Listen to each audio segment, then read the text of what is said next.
Congressman Forbes graduated from high school, Great Bridge High School in Chesterfield, and went on to Randolph-Macon College and was #1 in his class there. Went to the University of Virginia and became a lawyer after that. Went to law school at the University of Virginia. It's when you look at his biography, you can see someone who's been dedicated to public service for a very long time. First in the Virginia General Assembly, and since 2001 representing Virginia in Congress. His district has changed over time. It now includes a much larger portion of Chesterfield County, and we're thankful for that. Because I personally think Congressman Forbes is very good about seeking out solutions within his district. And I'll give one example. And this is a collaborative effort where a lot of stakeholders were involved. The county and the business community came together to set aside money from the vehicle tax to help fund the interchange at Mediville Technology Park. But that couldn't do it alone. Congressman Forbes helped with federal money to get that project done. And in the past year alone, we've had $200 million worth of investment at that point. Private investment. 1,000 jobs with Amazon, with the Capital One data center. That's real impact, folks. And we have Congressman Forbes was a key part of helping make that happen. And with that, I'd ask Congressman Forbes to come forward and give some remarks. But I want to tell you, as Brendan said, Brendan, thank you for the introduction. One of the things that we spend a lot of time doing is listening to people. Not just here. We travel around the country and we sit and listen because we find if you can really listen to people, you can find ways that we can create solutions that move the country forward.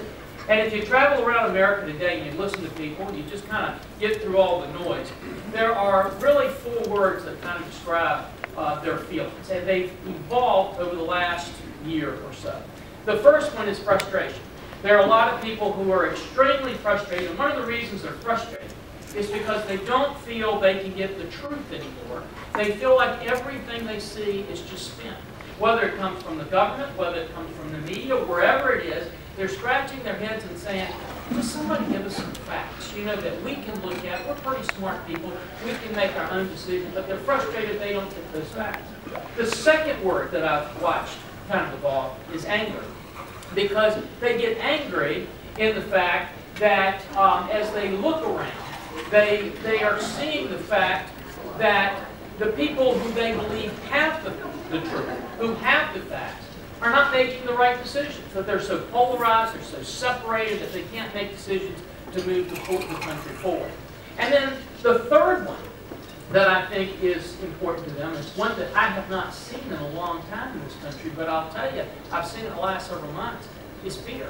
They actually are afraid, and they will tell me that. Now, this is generals, admirals, these are CEOs of big companies, because they pick up, or they turn their TV on and they see our embassies being attacked, they see things happening around the world, and they say, what in the world is happening to our country? It's kind of like it's slipping through our fingers. And then the fourth thing is, I think I see them energized right now, because they're all saying, hey, I can't rely on that pronoun they anymore. I have to say, what can I do to help my country? And if you step back a little bit, I would suggest there's 2 things that we need to be focusing on and trying to do among all of us specifically. The first one is we've got to find a way to find common ground with one another. Now, that's a big difference than compromising your principles. I'm one of those people who don't believe you should compromise your principles. I'll help people all the time say, should we have more compromise? I say, no. I don't believe, I've never asked a friend of mine to compromise his principles, because if he'll compromise his principles in one area, he'll compromise them in another area. But what we need to focus on is how we can find common ground to find the solutions we need to move the country forward. And then the second thing is, we have to have some analysis, some of those facts that we bring on the table and say, forget all the spin. What's the true analysis that drives us forward?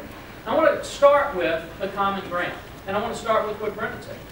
I don't think we're going to see this magically happening in Washington tomorrow. Everybody will say, how come we can't, Washington's so polarized? Well, the reason Washington's so polarized is because the country is so polarized.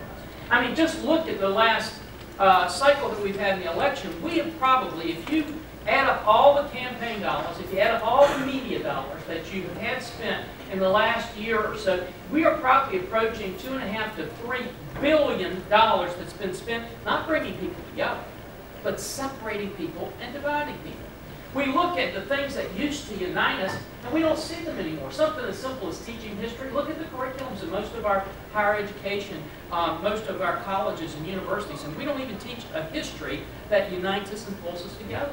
And we see group after group from other parts of the world that love to see the United States divided. Now we can sit here and wring our hands and say, oh my gosh, I wish that wasn't the case. Or we can say, how can we push through that and find the common areas that we can agree on and move the nation forward? And we can do it. We can do it. We've done it here in Chesterfield County. Whether you're talking about creating an industrial capacity, whether you're talking about medical exchange, whether you're looking at Fort Lee. I mean, remember just a decade ago, Fort Lee was on the chopping block getting ready to go, and this community and all the surrounding communities, we all came together. It doesn't matter if you're Democrat, Republican, or Independent. One of the things we don't want to do is lose Fort Lee. Today, Fort Lee is about 1/7 of the economy of this whole area here, and it's probably the most forward-looking facility in the United States military today. The Defense Supply Center, remember that was on the chopping block. It's actually had growth of about 20% over the last several years after Iraq. Look at General Dynamics. They want to cut those jobs out because they didn't want to have open bidding anymore. They wanted to have sole source bidding so that they could put the jobs anywhere they want. Everybody came together and said, how do we focus and how do we change that? And it can happen in Washington too. One of my best friends in Washington is a guy by the name of Mike McIntyre. I happen to be a Republican from Virginia. Mike is a Democrat from North Carolina. We work together on religious freedom, religious liberty issues. In the last campaign cycle, the only situation in the United States of a Democrat inviting a Republican to his district or a Republican inviting a Democrat during campaign time was Mike McIntyre asked me to come to his district to speak about those issues because he told everybody in the audience, he said, these aren't Republican, these aren't Democratic issues. This guy I love, he loves me, we go to the floor, nobody's going to find us attacking each other because we're looking for common ground to defend and protect religious liberty, religious freedom. But it wasn't just religious freedom and religious liberty. Congressman Lipinski, another Democrat, came together and we looked at what we're doing with all this argument about health care, but we're not moving the curve. Suppose we did this. Suppose in doing all the bailouts that we did, suppose instead of doing that, we took just $25 billion. We sent it to the National Institute of Health and we said, don't politicize the research that you do. For one time, put a chair in the middle of the room and say, we want the research to go where it's going to have the most near-term clinical benefit for a patient. And then we said this, we want you to focus on 3 illnesses: Alzheimer's, Parkinson's, and diabetes. All the researchers told us, if we had been successful, we wouldn't have cured those illnesses, but we would have bumped the symptoms out 2 years. If you just delay the symptoms on one of those illnesses 2 years, we would have changed the cost curve for health care in this country like nothing we have seen in decades. And then on defense cuts that we've got, I traveled to Illinois. They asked me to come and speak at one of the armories there on defense cuts. I'm in the room. I look up, and here comes a guy named Dave Loebsack. Dave's a Democrat from Iowa, very liberal Democrat. He walks in. I had no idea what he was going to say. I'm sitting, you know, pretty much like I'm doing right now. It's Dave. I'm sitting by the table. When I sit down, he got up and he said this. He said, I drove from Iowa today because I heard he was going to be here speaking. He is one of the most bipartisan chairmen in the United States Congress, and everything he's saying about defense cuts is right. It doesn't matter whether you're Democrat or Republican. I drove here tonight to tell you we better change these things and turn around. So it can happen if we get through all the hype and all the spin and say, not compromising our principles, but how do we work to find common ground to move the nation forward? And then the other thing that's important for us to do is just put some facts on the table and do some analysis instead of just saying, this is what I think. At some point in time, we just need to say, what does the analysis show us? And if you look at the analysis right now, let me tell you why people are so afraid. The analysis would show you, and if you look at history, there have been 4 great pillars that have always kept America strong. They have kept us strong when we were in tough times. They've kept us strong when we were in prosperous times. But today, those 4 pillars are shaken. And one of those pillars you all know because you're a part of it, and that is the economy. And when you look at the economy, no matter what you see, it doesn't matter whose fault it was, doesn't matter what policies got us here, you can argue those, have a great debate about that, do all those things another time, another place. What we need to do is put the analysis on the table, though, and say, where are we? And the reality is, regardless of whose fault it is, regardless of what the policies are, we have been having net losses of jobs, net increases of jobs. But here's what frightens me. When I walk out that door today, there are 3 enormous job killers. I don't care if you're Republican, Democrat, Independent, I don't care whether, you know, whatever hype you see on TV. There are 3 great job killers that are sitting out there getting ready to hit this economy. One of them are going to be these tax cuts. When these tax cuts run out, those tax breaks hit them. This is not me. This is not spin. This is analysis by Ernst & Young, and you can put any other analysis up. It's just I haven't seen enough. Put Ernst & Young's analysis up, and they say if these cuts go up, if these tax rates go up, that we're going to lose 700,000 jobs. I had an African-American minister, as a supporter of mine, huge church. He walked into a meeting I had, and he said, let me tell you something. I see all the spin on these tax cuts. But what people don't understand, I got the largest church in my city. We have a lower socioeconomic group in there. Not many of those people make less than more than $200,000. Because let me tell you something. The drivers of my church, the ones who fund it, do make $200,000, $250,000. And he said, if they go away, I'm not worried about my salary. He said, but all of a sudden my ministry to women goes away. Single mothers. My ministry to acts go away. And he started listing all the ministries. And he said, if those ministries go away, who's going to pick it up? The government? They can't do it as effectively as I can. So we're looking at 700,000 jobs that could go away. This is on the books that's going to hit us in January. We can't change it. The second big thing, healthcare law. And look, whether you like it or not, it's okay. It's just the Congressional Budget Office, which is not Democrat, not Republican, says very clearly, if that law phases in 2013 and 2014, we will lose 800,000 jobs. Ron and I were just with some franchise owners last night who told me they're cutting jobs. I don't think we've talked to an employer around the country that's not telling me if this thing phases in, we're going to cut jobs out and we're going to lose those jobs because we can't afford to have them. And then the third thing are these defense cuts that are arbitrary.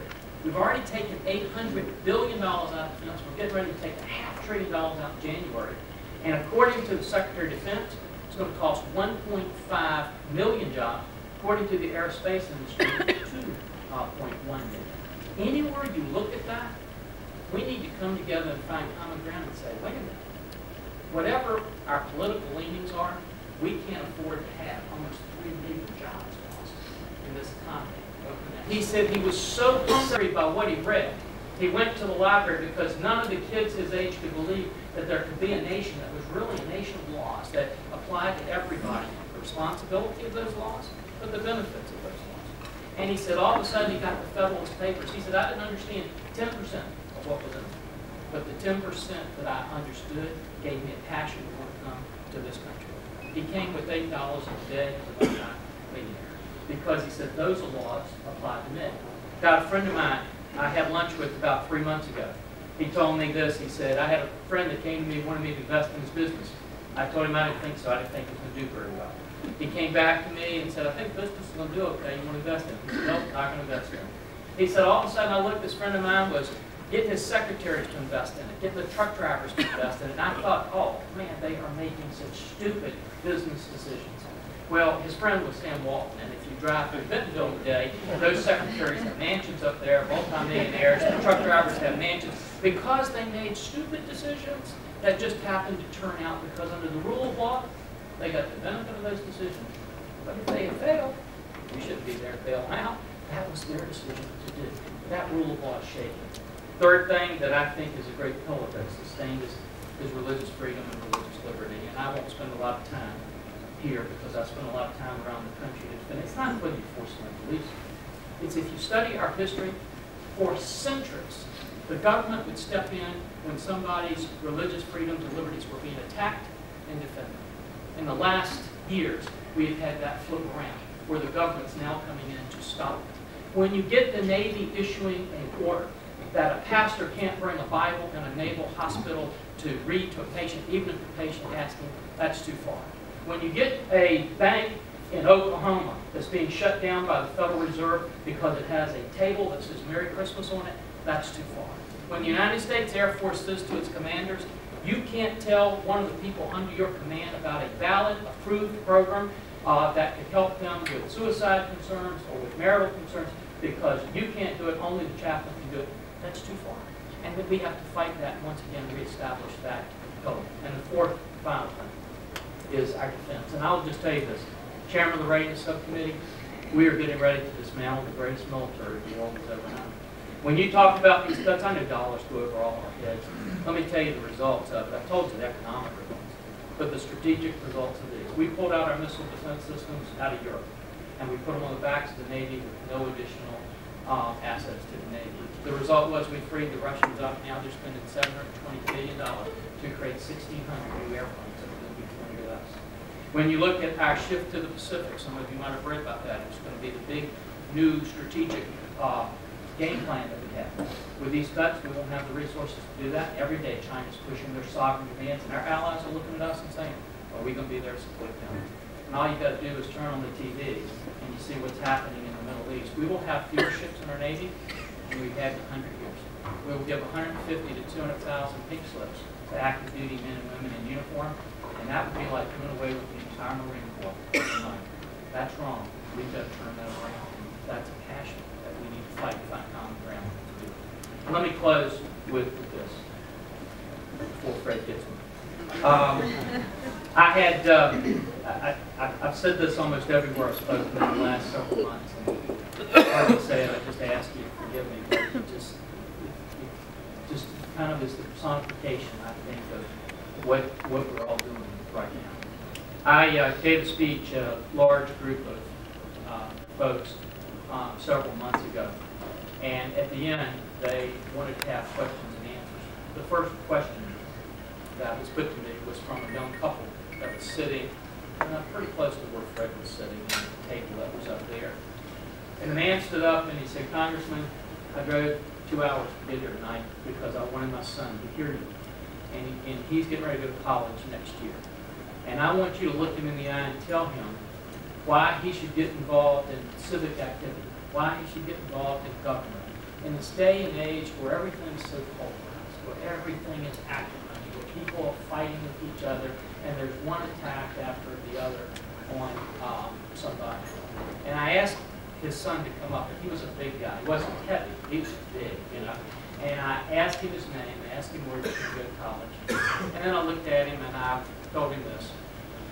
I said, look, this is not politically correct, but I'm just at that age where I don't have to be politically correct. and I said, that's kind of a weakness. But I said, let me tell you about a young boy that I know. I said, Cody Childers, from the time he was 11 years old, only had one dream in life. He didn't care about going to college like you did. He didn't want a motorcycle, he didn't want a Jeep. He didn't want all those kinds of things that oftentimes we associate with young kids about 11 years old. The only thing Cody wanted to do was be a United States Marine. That's all he wanted. And he had that dream until he was 18. When he was 18 years old, Cody realized that dream and became a United States Marine. When he was 19 years old, I preached his funeral. And I said, Cody had 2 tattoos on his body. One of them was an American flag, which was literally in red, white, and blue. And the other one was the word family across his chest. And I said, nobody is asking you to pay the price tag that Cody Childers paid for freedom in this country. But I said, let me just tell you this. If you don't have the energy, if you don't have the courage, if you don't have the guts to go out there and work in this country because you're afraid somebody's going to criticize you, because you're afraid somebody is going to attack you, because you're afraid that it's too much effort to stand in line and get somebody to do something. I said, or because somebody's not going to walk up here and put their arms around you and sing Kumbaya. I said, then quite honestly, son, I don't think you deserve the freedom that Cody Childers died to give you. And I think that's where we are in the country today. Whatever we believe, however we are, we need to, one, be fighting to find that common ground to move America forward. We need, two, to start thinking, putting analysis on the table. instead of just our opinions. But then the final thing, we need to have the energy to stand up and start making sure that we're going to do what generations of Americans have done before us, and that is pass the torch of freedom on to our children and our grandchildren. Thank you all for letting me be with you here.